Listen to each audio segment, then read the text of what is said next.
Bonjour tout le monde, ici Jean-Claude Audette de Québec.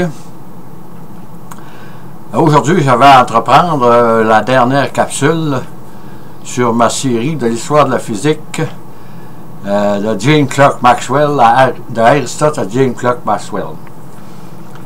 Il va m'en rester une autre affaire et je vais parler des équations de Maxwell.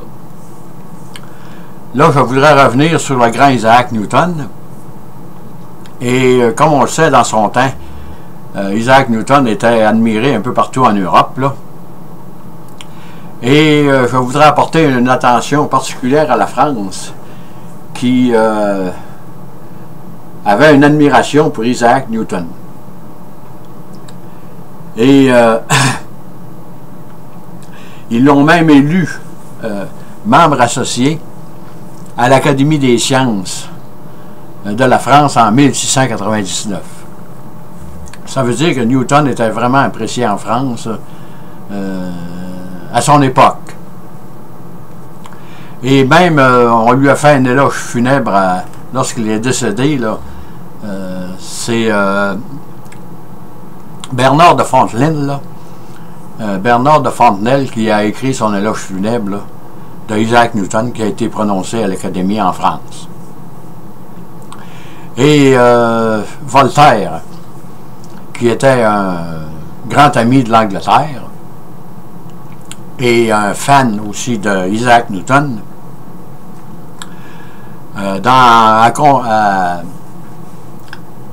parlé dans une de ses lettres du grand Isaac Newton et de Descartes.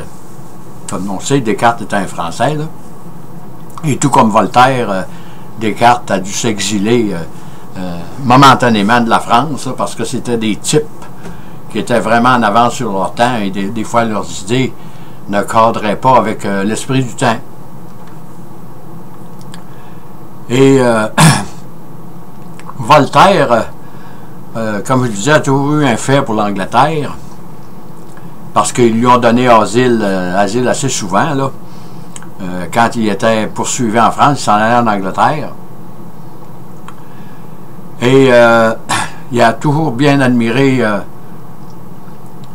le héros national de l'Angleterre, Isaac Newton, et sans dénigrer Descartes.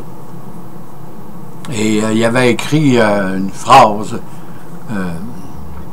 que l'on peut mentionner, là, disant que les épaules des géants sur lesquels Newton est monté pour voir plus loin, ce sont avant tout celles de Descartes. En terminant, j'aimerais faire un bref retour sur la pomme d'Isaac,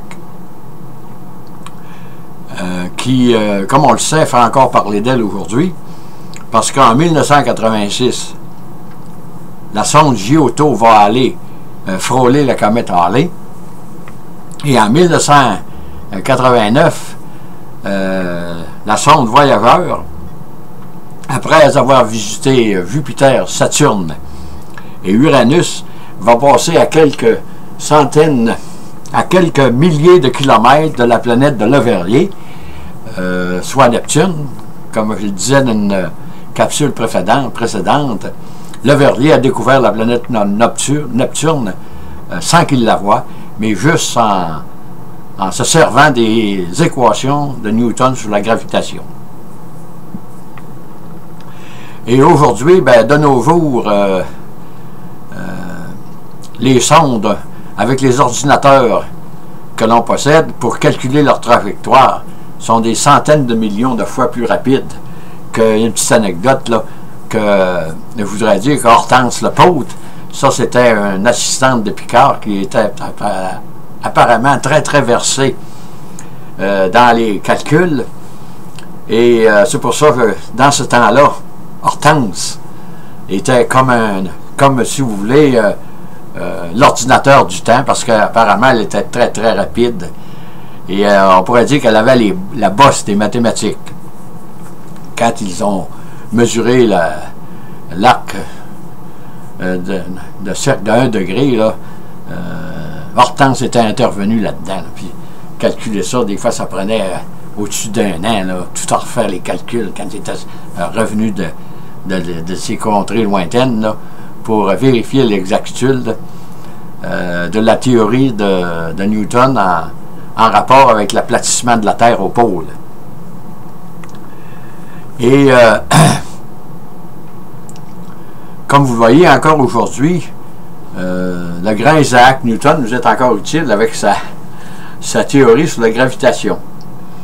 Et des fois, je me demande si le grand Albert Einstein, avec sa théorie de la gravitation, va durer autant d'années que les théories d'Isaac Newton.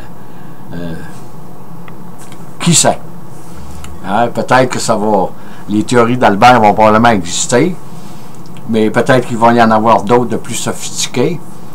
Mais de toute façon, on voit que Isaac Newton a été un personnage très très important dans l'histoire de l'humanité. Il a fait avancer l'humanité d'un bond formidable. Et il a eu, c'est rare qu'on voit un Anglais comme ça, il y a eu beaucoup apprécié par l'élite de la France, là, les physiciens, les philosophes du temps, là,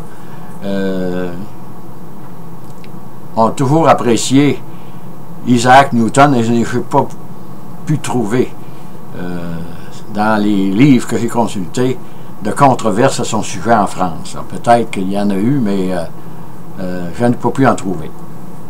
C'est sûr, pour qu'on le nomme associé dans une organisation de prestige en France, il ne devait pas avoir grand controverse sur Isaac Newton. Et sur ce, je vous dis bonne écoute, merci et à la prochaine.